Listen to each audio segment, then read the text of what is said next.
عايزة أقولك إن الغريبة من أسهل حلويات العيد اللي ممكن تعمليها. مكوناتها سهلة وبسيطة ومش مكلفة ومفيهاش خطوات كتيرة، كام خطوة بس وتكون الغريبة اتعملت معاكي وبكل سهولة ودايبة دوب. تعالوا بقى نعملها مع بعض بكل سهولة، بس قبل ما نبدأ اشتركي في القناة واعملي لايك وكومنت وشير الفيديو مع صحابك. أول حاجة ودي خطوة أساسية وهي كوبايتين من السمنة، بس تكون ساقعة، يعني تحطيها في التلاجة تسقع معانا كويس قوي تتماسك بالشكل اللي قدامك ده. الغريبة بتتعمل بسمنة مش بزبدة. هنحط عليها بقى كوباية من السكر البودر، ننخلها كويس، وبعد ما هننخلها هنبدأ نحط بقية المكونات الجافة معانا.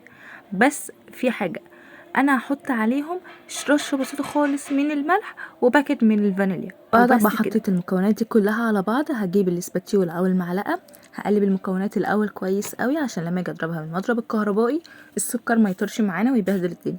عايزه تضربيه بالمضرب اليدوي براحتك جدا، بس هياخد معاك شويه وقت. بعد كده هنضربهم بالمضرب الكهربائي. عايز القوام يوصل لقوام الكريم شانتيه. اولا هيبقى فاتح جدا، اللون يبقى فاتح معانا ابيض كده فاتح وكثيف شويه وتقيل بالشكل اللي قدامك ده.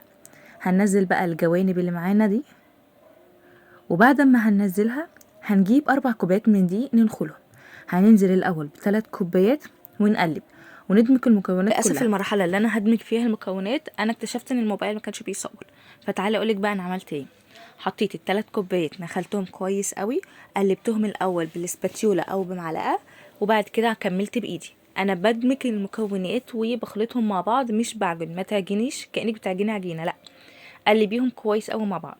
لقيتيها لسه بتلزق، حطي شويه من الكوبايه الرابعه بتاعت الدقيق لحد ما توصلي القوام ماسك، وان انت لما تعملي بايدك النظيفه على العجينه ما تلاقيهاش لزقت معاكي.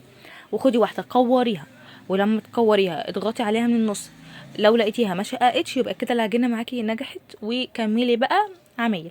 هتجيبي الصينيه بتاعتك، صينيه نظيفه ما تحطيش فيها لا سمنه ولا زيت ولا اي ماده دهنيه، لان كده كده احنا حاطين سمنه محترمه وكتيره في قلب الغريبه.